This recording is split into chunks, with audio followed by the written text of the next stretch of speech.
ayat 62 sampai berapa Bu? Pas ya? 100 ya? Pas 100. Insyaallah minggu depan dilanjutkan kembali. Ya Bapak Ibu, alhamdulillah insyaallah pada kesempatan pagi hari ini penceramah minggu yang lalu siapa Bu? Ustadz siapa? Ustadz Dudi Mutakin Bu ya? Ya sekarang insyaallah melanjutkan kajian bersama Ustadz Aam yaitu tentang bukti loyalitas terhadap Islam. Namun sebelumnya bagi Bapak Ibu yang depannya masih kosong sop-sopnya silahkan di rengkep Bu ya, di rengkep. Dirapatkan karena di luar cuacanya hujan. Memberikan kesempatan bagi Bapak Ibu jamaah yang datang belakangan agar bisa mengikuti pengajian ini dengan maksimal. Silahkan Bu, dirapatkan aja biar terasa lebih hangat suasana. Bagi Bapak Ibu yang baru datang, yang masih berada di luar, silahkan langsung saja mencari tempat di ruangan masjid yang kosong.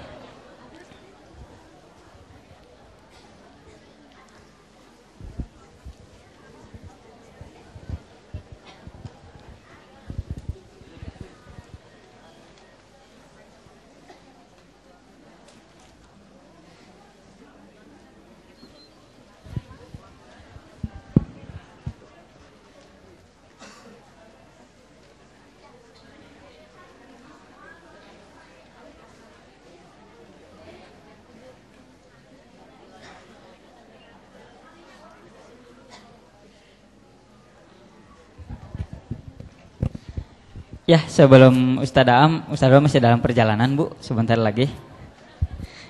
Ada informasi terlebih dahulu, open recruitment ya bagi teman-teman yang berminat untuk bergabung, berpartisipasi di Percikan Iman. Ini lebih khusus dan spesifik Bu ya, tidak ini. Bagi teman-teman yang mempunyai waktu luang, rekrutmen telah dibuka untuk pengajar tahsin dan mentor. Sekarang kalau kemarin untuk rekrutmen secara ini ya, umum.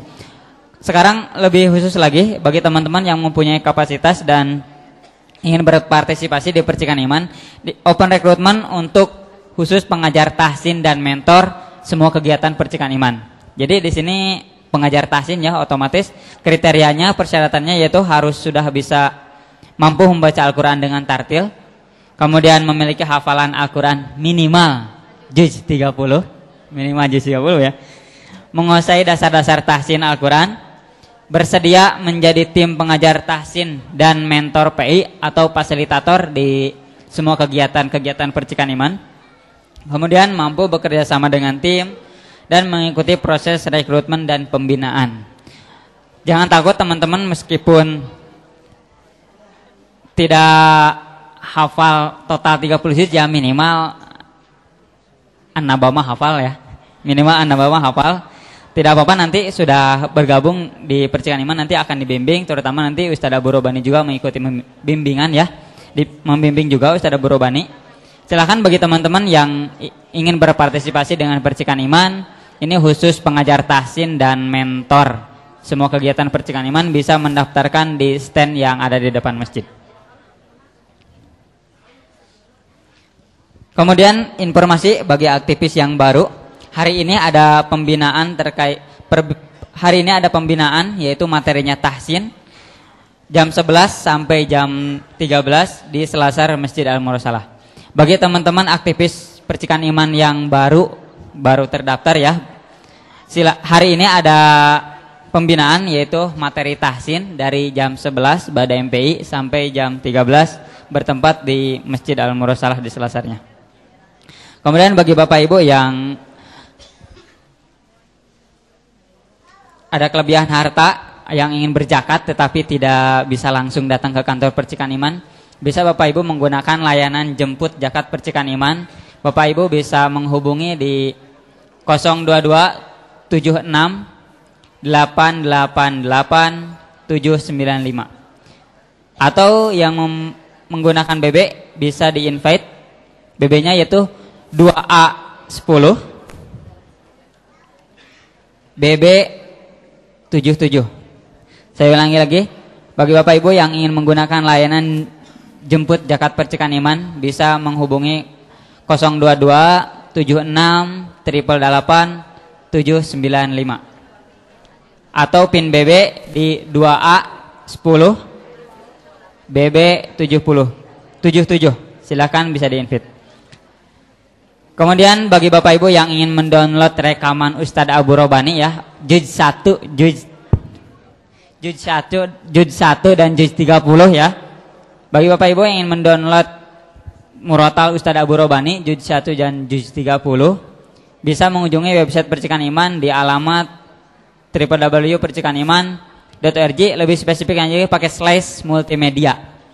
percikaniman.org/ atau garis apa ini teh? Garis miring ya, multimedia. Kemudian bagi Bapak Ibu yang ingin mengingat kembali materi-materi Percikan Iman di tahun 2012 dan tahun 2011, sekarang sudah sudah dalam bentuk DVD Bu ya. Silakan bagi Bapak Ibu ya bisa mendapatkannya di stand Percikan Iman. Dan khusus yang edisi kedua dan saat ini ada bonusnya, yaitu Murotal 30 juz dari Al-Ifasi.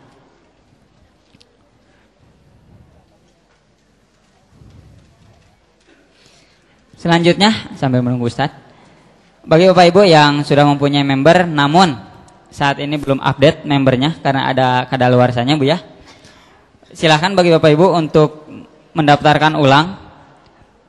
ulang kembali di stand dengan ketentuan, yaitu keuntungan dari member ini diantaranya yaitu Bapak Ibu ketika ada layanan di setiap hari Ahad seperti layanan kesehatan, layanan konsultasi, ada konsultasi hukum, konsultasi fikih bersama Ustadz Dadang, Bapak Ibu bisa mengikutinya dengan menunjukkan kartu member itu. Kemudian bisa mendapatkan diskon-diskon yang jualan di stand di depan ini Bu ya, yang khususnya yang memakai tenda.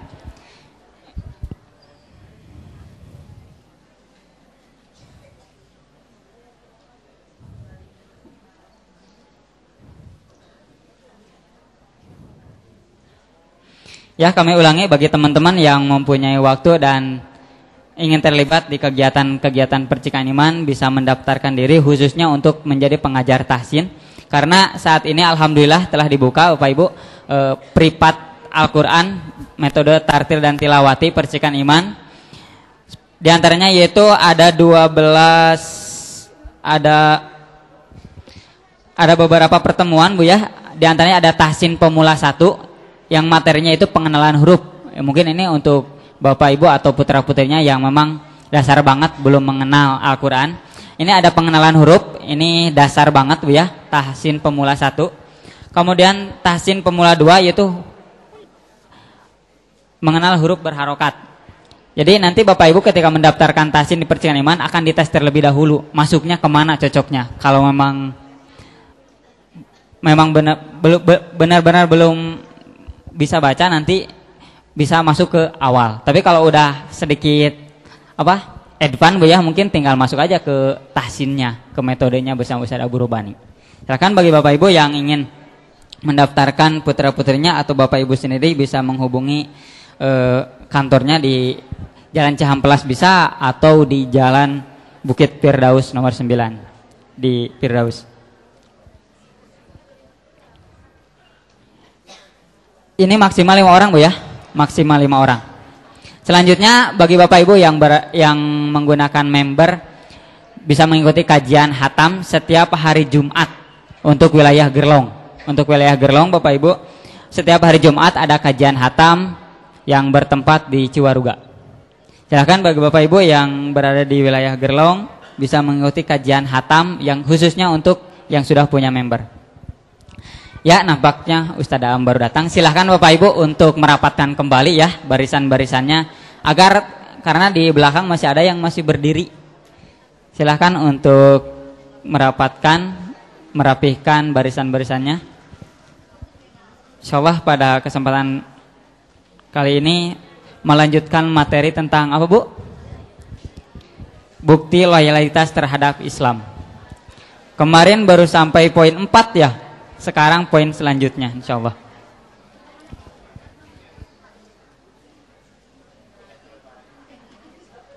Silahkan disiapkan catatan-catatannya.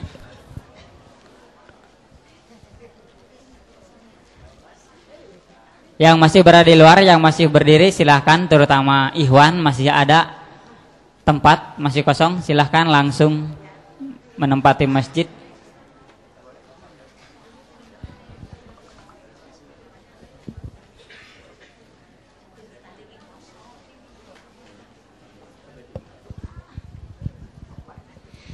Ya, langsung saja pada Ustadz Am dipersilahkan.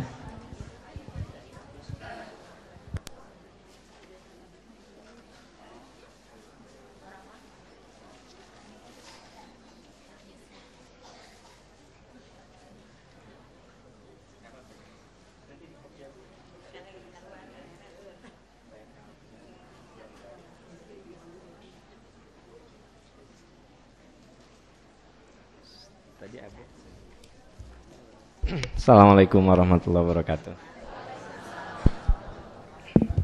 Bismillahirrahmanirrahim. Alhamdulillahirabbil alamin. La ilaha illallah wahdahu la syarikalah. Lahul mulku wa lahul hamdu wa huwa ala kulli syai'in qadir. Asyhadu an la ilaha illallah wa asyhadu anna Muhammadan abduhu wa rasuluh. Alhamdulillah, puji syukur pagi yang cerah ini. Maksudnya Anda yang cerah. Ya. Kita bisa berkumpul dan saya lihat di luar hujan, jadi yang di dalam udah merapat segini tuh ya. Lahun. Di luar banyak yang kehujanan tapi sudah bisa masuk sini. Ari Ibu kemarin kemana? Minggu kemarin. Apa? Oh ya. Ya, minggu kemarin saya ke Cilacap, Bu. Cilacap. Terus Jawa, Cilacap teh Jawa Tengah. Nanti besok mohon doa tanggal 4 Februari, hari Selasa saya umroh. Jadi untuk minggu depan diisi dulu oleh ustadz yang lain.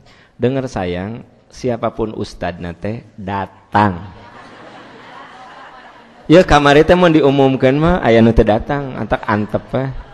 Diam-diam, ya kan? Bahkan aya nu kieu, wih deui cenah. Murudul, janganlah.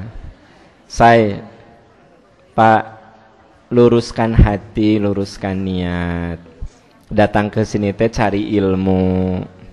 Ustadna ek oom, iim, uum, ya. Ek Ustad Yuyun, Ustad Emma, ya kan? Kan ada nama-nama yang unisex. Yuyun itu unisex. Teman saya ada Yuyun Wahyudin, ada Yuyun Yulianingsih. Nah. Ada Aam Amiruddin, ada Aam Amalia. Ya kan gitu. Itu unisex, ya kan? Gitu. Ada Reza Suhandi, ada Reza Armatea. Ya. Ya biarin ini mah bukan Reza yang penyanyi. Nah kan gitu. Jadi ada beberapa nama yang memang unisex, ya. Jadi saya mohon minggu depan sekalipun saya nggak ada, Anda tetap datang. Insya Allah tanggal 12 saya udah landing lagi, berarti tanggal berikutnya tentang berapa? 19? Tanggal 16? Nah tanggal 16 ketemu saya lagi. Jadi cuma terhalang besok aja, ya tanggal 8-nya. Saya umroh insya Allah. Berangkatnya hari Selasa, langsung pesawatnya Jakarta-Madinah. Begitu. Jakarta-Madinah, di Madinah 2 malam, lalu ke Mekah. Gitu.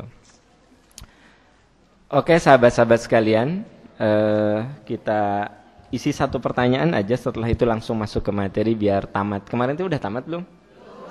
Oh belum?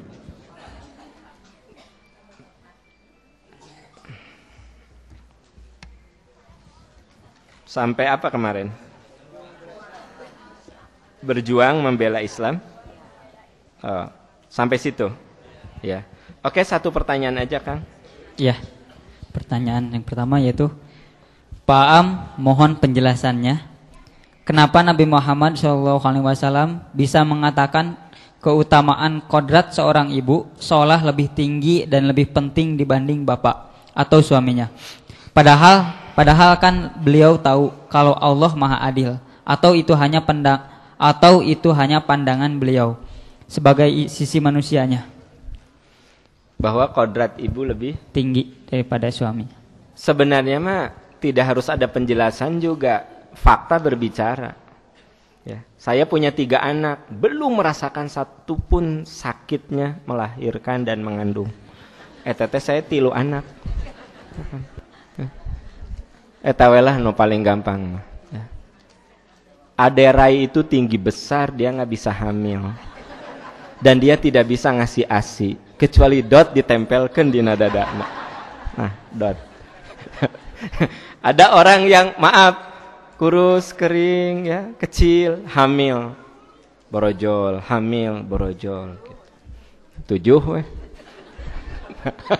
Maksud saya, itu mah bukan pendapat beliau, ya, tapi dari fakta juga udah kelihatan. Ya. Bu, kalau ibu hamilnya, etate hormonalnya juga awut-awutan lah gitu. Bapak mun istri keur hamil, hormon bapak mah gitu yang nggak ada. Body jelas rusak, Pak.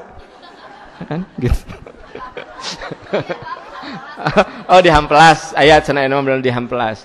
Maksud saya, kalau Rasul mengatakan wanita itu kodratnya dianggap lebih mulia, persoalannya lebih kepada jasa dalam hidupnya. Makanya ketika ada yang berselisih, zaman Rasul itu ada orang bercerai. Lalu si suaminya ngotot, pokoknya anak ikut saya, kata suaminya. Lalu si perempuan itu datang ke Rasul, ya, dengan suaminya. Udahlah sekarang mah Rasul aja yang memutuskan, hakim yang memutuskan. Makanya kalau berselisih tentang pengurusan anak, akhirnya kudu ke hakim. Yang paling enak mah sebenarnya kalau Anda bercerai tentang pengurusan anak mah musyawarah aja. Sebab kalau udah hakim yang turun tangan itu suka jadi menyakitkan keputusannya kan gitu. Nah, orang itu datang ke Rasul lalu bercerita bahwa ya Rasul, kami bercerai, ini suami saya teh ngotot anak saya teh diurus sama dia gitu ya. Rasul hanya bertanya gini ke bapaknya, ya, hari kamu pernah sakit saat hamil? Enggak pernah ya Rasul. Pernah kamu mengalami pendarahan? Enggak ya Rasulullah. Pendarahan naon soknya? Bener tuh. Adik kamu pernah ngalamin pendarahan? Gitu ya.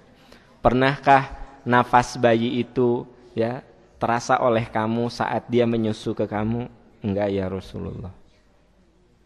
Kata Rasul, Bu, ibu pernah sakit saat hamil? Ya. Saat melahirkan? Ya. Ibu merasakan nafas bayi ibu saat Anda menyusui? Iya ya Rasulullah. Rasul mengatakan, pelukan dekapan ibunya lebih terasa oleh anak daripada pelukan dan dekapan bapaknya. Saya putuskan anak ikut ibu sampai anak itu balik dewasa, dia berhak memutuskan dengan siapa. Itu yang kemudian hukum namanya hadonah. Jadi hadonah itu dalam Islam, hadonah itu kalau terjadi perceraian, kalau anak itu belum balik, belum dewasa, secara hukum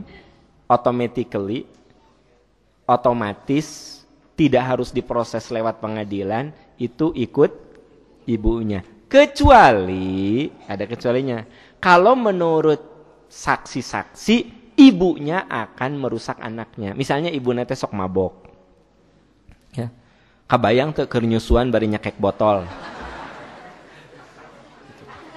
Kabayang tuh. Jadi ongkol bagi nyusu bari nyekek botol gitu. Susu pindah ke dia, yuk botol di dia.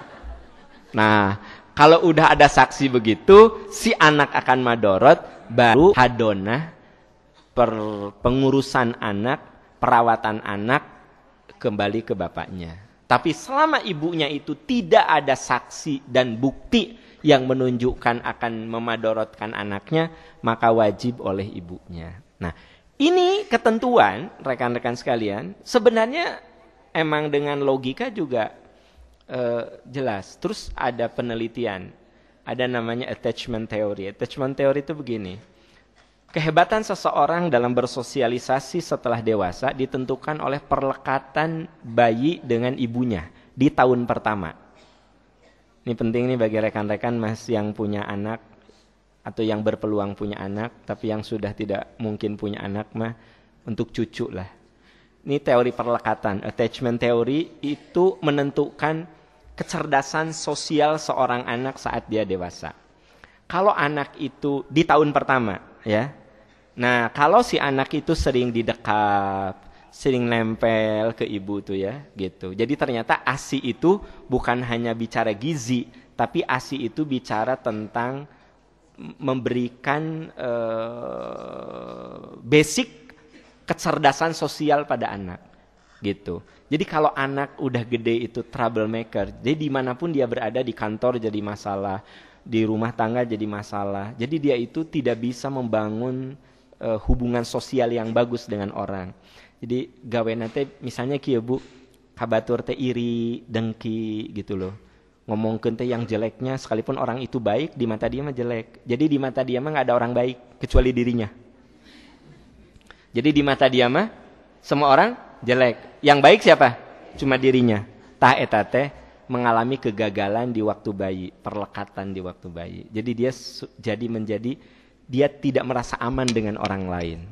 Nah, oleh sebab itu Bu, kedekatan ibu dengan bayi ya itu menentukan nanti kualitas ketika anak itu sudah dewasa.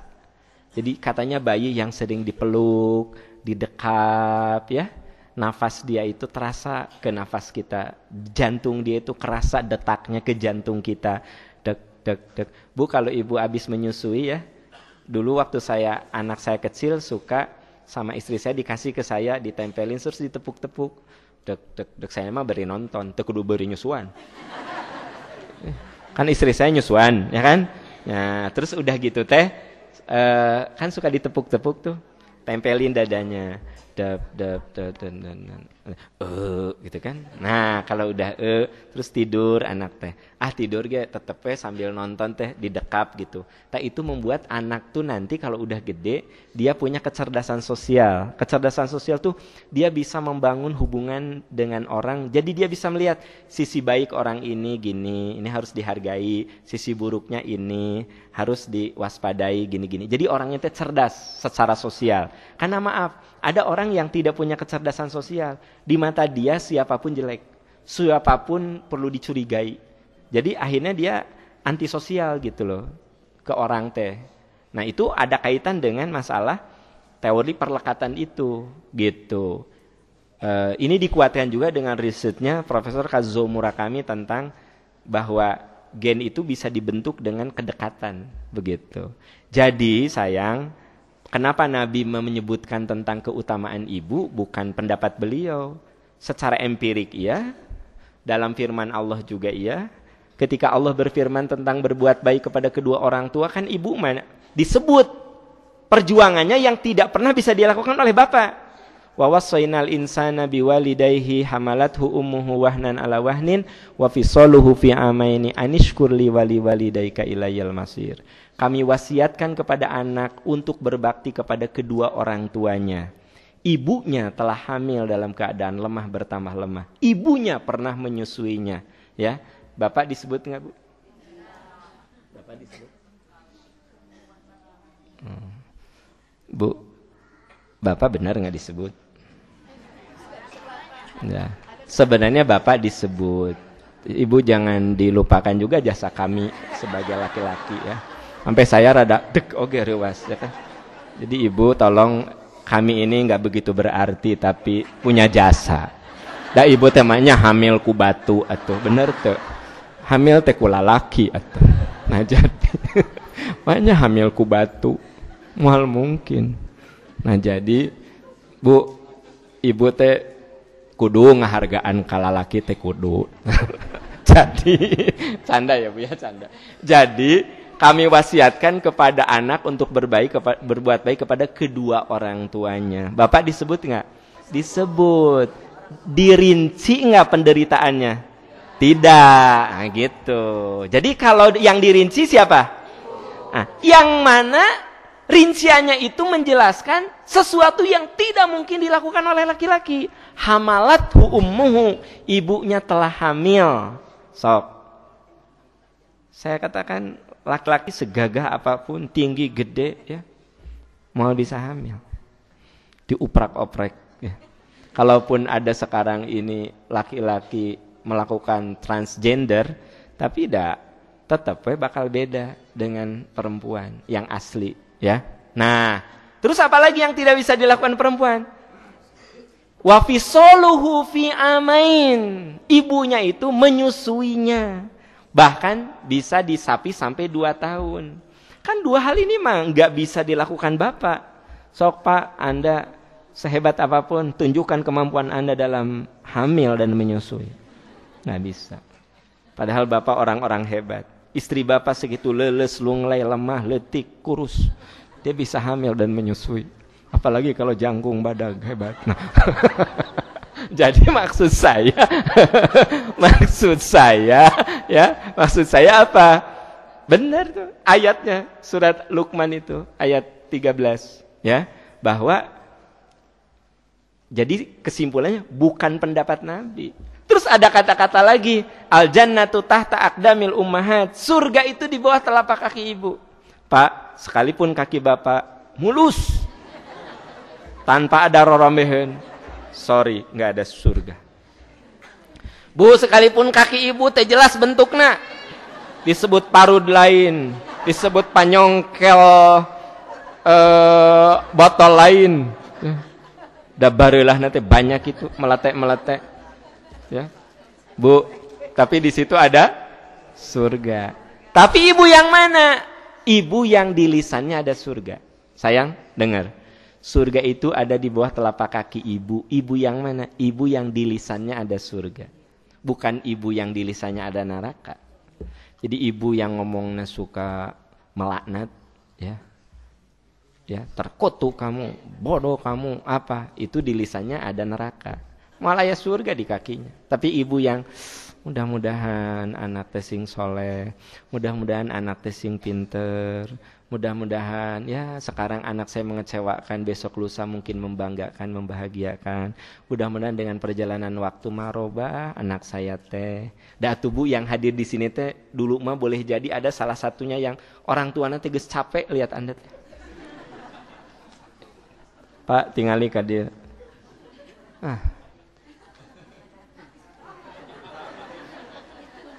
Gusti lebih di 10 itu. Dulu ketika orang tua Anda masih ada, Anda teh bikin capek orang tua, bikin nangis orang tua. Kalau orang tua Anda sekarang masih ada, hidup, bangga ningali Anda, rajin ngaji, jangan sok nunutan oge. Nah, ya. Jadi artinya apa? Emang Anda yang hadir di sini, termasuk saya, emang dulu masa lalunya keren? Hah? Jigananya saya ke SD jigana tapi mama teh ngobrol tapi ieu mah mun flashback gitu. Jigana mah aduh Gusti ya budak meni bangor-bangor teh ya Allah. Mungkin ke saya teh mungkin tapi mama enggak bicara gitu dah. Bager lah mamanya. Untuk ya Allah Gusti ya budak teh pinarakeun atawa naon gitu. Saya teh meureun antara diajar Pak, gawe teh langlayangan. Japati tah. Saya punya japati karena teh si Geon. Lucu eta mah. Geus eno nawar sabaraha ribu tah si Geon. Tara diajar saya mah, tara ngapalkeun, tara belajar. Tapi ranking terus. Nah, tapi kan aduh Gusti ya Allah. Aam atuh kalah ka main bola wae. Aam kalah ka meureun ibu saya teh sering nangis kali. Mungkin ya. Kan Anda mah lebih parah ti saya. Nah, jadi belum tentu yang hadir di sini itu dulunya menyejukkan kayak begini. Rudet orang tua Anda teh, rudet asli. Hampir putus asa. Tapi kenapa Anda ayeuna saroleh semua? Mungkin orang tua nu kaluarna omongan bagus. Mudah-mudahan we satu saat mah insaf, duka insaf nama kumaha. Carana pokokna mah mungkin insaf. Anda teh ayeuna tahajud rajin, saum Senin Kamis rajin. Kan dulu mah Anda teh salat teh sok ngabohong. Tos netepan atau tingali sarung. Digolerkeun sarung ya kan. Anda teh salat cuma sarung digitu-gitu lur aja gitu. Tah eta pengalaman. Pengalaman. Gitu serius. Atunya keur main bola atuh emak teh ka sawah. Tos netepan. Teu acan. Salat. Gitu. Salat kan. Akhirna mah kumahanya carana nya gitu. Tos netepan. Tingali sajadah. Sadar jadi sampe main bola teh sajadah diamparkeun. Sarung diawut-awut terus gitu. Mate percaya we. Yo ari geus salat teh beresan, mohon.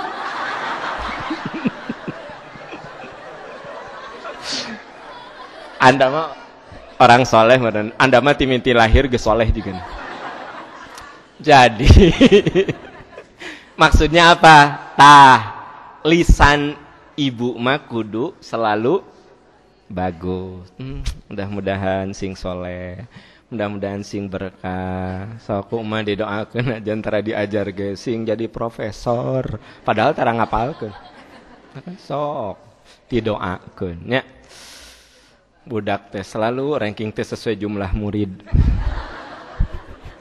Murid 30, ranking 30. Bahkan pernah aneh murid 28 meneh na ranking 28. Nah. Tapi walaupun gitu, ibu nate mudah-mudahan kamu tehnya sing jadi ilmuwan anu hebat. Kamu teh doa, Bu.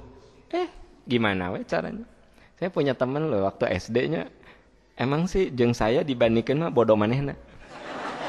Bener. Sama sarua tara diajar gitu, tapi dipikir-pikir mah bodoh manehna sih. Serius, Bu. Wah, pokoknya mah. Terus asup ka SMP na teh nu teu jelas teh geuningan plang ge eueuh. Ada plang. SMP na. Ya maksudnya teh saking butut gitu. Kabayang gitu. SD nama sama jeung saya lah 11-12 gitu. SMP nama hari saya mah masih leung lah pasantren. Mah yang penting SMP naon ya. Tapi sekarang dong ya bentar lagi guru besar di ITB tuh. Iya. Mantap. Bu, kalau anak ibunya SMP na gitu jelas. Nah, begitu SMP saya teh di mana lah SMP nanti ada Situ Gunting gitu dah, di Situ Gunting di situ. Duka da zaman ayeuna bagus mah baheula atuh tingali tahun sabaraha? Tahun 70 genep apa tahun 70 dan. Pokoknya mah plus hilang kan gitu. Satu saat reuni dia udah doktor. Sama, kita udah doktor sama-sama. Jadi nu barang teh geus da doktor ayeuna teh.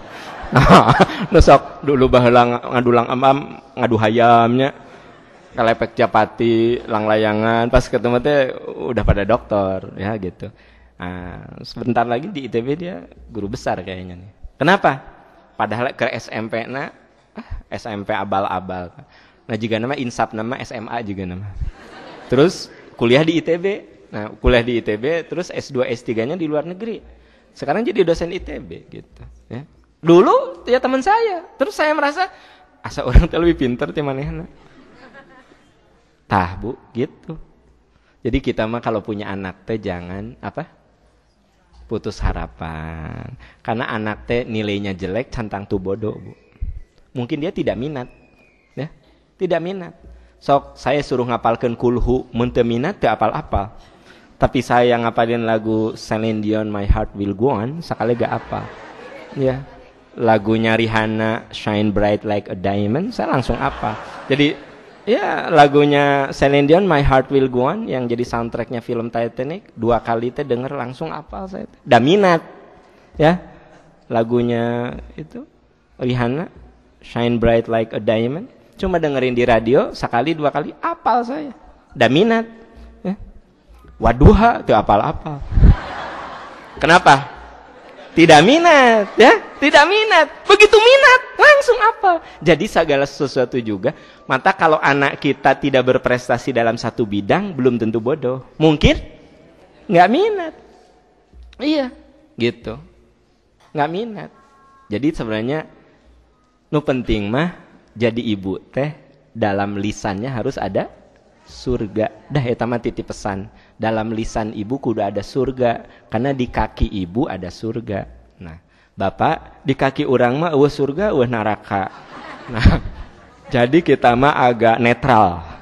Tapi kita mah dicontoh, di keteladanan. Jadi Bapak mah di keteladanan gitu.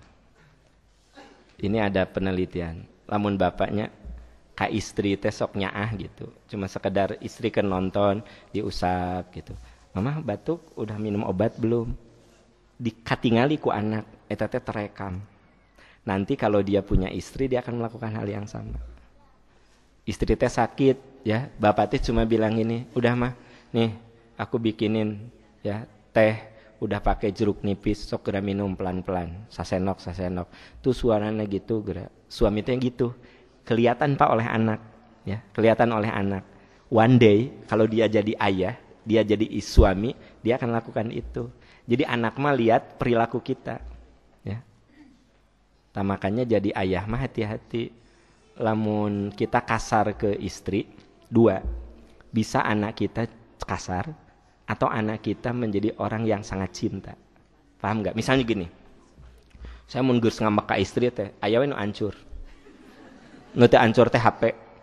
Da lebarnya eta rada mahal eta mah HP teh. Jeung aya data penting, data customer. Tapi ari gelas mah buak gitu kan? Buak. Anak saya dua. Dia akan melakukan hal yang sama. Si bapak ge dulu gitu ke mama. Atau pokoknya mah aku enggak akan nyakitin perempuan. Ibuku pasti kaget sakit diperlakukan gitu oleh bapak saya. Kalau gitu bagus kan? Kumaha lamun bapak urang ge sok kahabak ka istrinya, urang ge sarua we. Tah itu yang bahaya sayang. Dengar bapak-bapak, mun ibu mah diomongan. Mun ibu di ngomong, mun bapak di kalakuan. Makanya suami istri teh saling cover. Ibu mah ngomong kudu bagus, ya. Mata geningan anak mun minta duit ka ibu. Mama minta uang dong ke papa, ngomong mama. Ibu teh jadi juru bicara. Ngan sayang ibu teh sok ngabatikeun eta masalah. Ya kan? Ya. Apa nak? Itu harus baik mau piknik 500.000. Ngomonglah mah ke papa mah. Aya si AA teh butuh 1 juta. Tah eta. Jadi kelemahannya ngabatikeun eta, ya. Ya. Kata anak teh, bapakna aya, bukan mama, kan aku udah bilang 500.000. Nya kan 500.000 bekal. Ari geus kapangi mah ngomong bekal. Mun can kapangi mah henteu 1 juta. Nah, pas hari hakna aya nya si AA teh dibekalan. Gitu. Lamun kapangi apa? Ya, bekal 500.000. Mayar 500.000, bekal 500.000. Mama mau minta teh sakalian. Gitu. Bu tong seserian meni beureum kitu wajah tah. Ya, ngaku. Nah. Jadi kalau ibu mah juru bicara. Ya, makanya saya katakan surga itu ada di bawah telapak kaki ibu. Ibu yang mana? Yang di lisannya ada surga. Bapak, di telapak kaki saya dan Anda tidak ada surga, tidak ada neraka. Tapi perilaku kita jadi format, jadi model. Kalau orang bikin baju kan harus ada pola. Makanya kan tukang jahit belum tentu bisa jadi tukang pola ya. Tukang pola belum tentu bisa ngejahit. Ulang-ulang ditengartinya. Ya kan? Ibu ngartos nu sanes manteu. Ibu ngartos dah pernah kursus ngajahit. Nah, nu saja manteu. Kalau saya tukang ngajahit, ya jago ngajahit, belum tentu bisa mengolah. Karena mola mah sakolana khusus. Maksudnya kursusnya khusus. Ya, kursus mola. Nah, dengar Pak, kita cowok, ikhwan, bapak-bapak, itu tuh pola. Makanya apa yang kita lakukan pada anak dan istri itu akan dipotret oleh anak kita. Yang saya rasakannya, saya berbuat di rumah tangga, ternyata banyak saya lihat dari bapak saya. Kan bapak saya mah kieu pareum listrik, tara nyuruh ambil buka beli listrik gitu. Istrikaan rusaknya suka lihat dibongkar gitu. Teteh sok ka saya ge rada ayaan gitu. Kan bus mun tamah rusak kakak manggil. Papa, remote-nya nggak jalan. Ku papa periksa. Tamah rusak, meuli deui. Tapi ada pola di bapak saya. Iya, bapak saya itu gitulah cek mage cenah si bapak mah. Iya cenah keran rusak ya, dibenerin gitu. Itu saya lihat ketika kecil bapak saya gitu. Itu tuh diam-diam ternyata dipotret gitu loh. Pak, kasih anak-anak kita potret yang bagus. Jangan potret yang buruk. Karunya rusak pak, kena orang mah hancur geus rusaknya kagok, tapi budak dong rusak.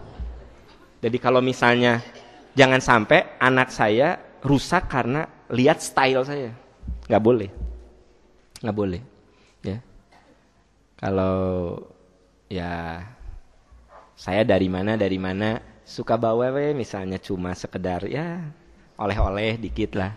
Dari Surabaya oleh-oleh, bukan untuk Anda, maksudnya untuk orang rumah. Gini, tarang ngasih ke heula, ke saha heula. Nah, di bandara teh kadang saya beli apa gitu ya. Nah, saya lihat nih anak saya kalau kemanapun sok aya ngajing-jing gitu. Untuk mama cina gitu. Nih, nggak disuruh. Mungkin dia suka lihat bapaknya gitu ya. Nah, jelas ari ka luar negeri mah kan sok iya sagala lah gitunya. Nah, ya kan? Nu murahan tapi nah mun nuker sorangan nu mahal. Nah, ya maksud saya ini kan kalau saya cuma ngomong ibu-ibu nggak fair ya. Cek ibu teh ngomong teh. Nah, kalau bapak mah gitu pak. Itu contoh lah gitu ya. Bapak saya teh kalau mau tidur dicek gitu teh. Jendela apa itu teh nurun. Saya teh nggak bisa tidur kalau saya nggak ngecek dulu. Bapak saya nggak ngajarin. Aam kamu kalau jadi ayah nanti kudu kieu. Henteu. Tapi saya tahu. Bapak saya teh baru kalau mau tidur teh hiji-hiji dipariksa, jendela dipariksaan gitu loh. Pariksaan. Tapi itu teh saya nggak bisa tidur kalau nggak gitu. Sampai saya suka ke kamar istrikaan, di situ dicabut. Padahal kan istrikaan sekarang mah otomatiknya. Iya, otomatis. Hanya bedanya kan Ari saya mah cuma lihat aja itu panelnya mana yang masih muka untuk kudu hiji-hiji kan komputer panel tatap gitu. Langsung teret langsung ya mengonkan alarm teh saya gitu. Nggak pernah istri saya. Jadi udah onkan alarm mun aya teu ngonci bunyi dia. Tek udah mun aya nu nyongkel bunyi semuanya gitu. Ya. Da beda zaman meureun ari bapak mah kitu hiji-hiji kan gitu. Saya mah henteu, cukup di panel gitu di bawah tangga buka lihat aja gitu. Udah. Tapi kalau nggak gitu walaupun itu dilakukan oleh pembantu, saya mengulangi lagi. Tahu nggak? Itu tuh bapak saya nggak ngajarin, tapi saya lihat bapak saya. Makanya Pak, bener jadi bapak mah jadi pola sebenarnya. Itu yang penting. Mun ibu ngomong, mun bapak kalakuan. Ya mati balik gitu. Bapak ngomong, ibu kelakuan butut. Nah, wah bahaya. Paham Pak Bu? Nah ya. Itu pertanyaannya satu tapi jawabannya tuh luas sekali. Ya, luas gitu. Nggak apa-apa nggak ada kaitan juga. Kang, break dulu ya. Ya, itu tadi satu pertanyaan. Untuk selanjutnya sebelum ke materi selanjutnya yaitu penggalangan dana terlebih dahulu. Untuk teman-teman aktivis dipersilahkan untuk melakukan penggalangan dana.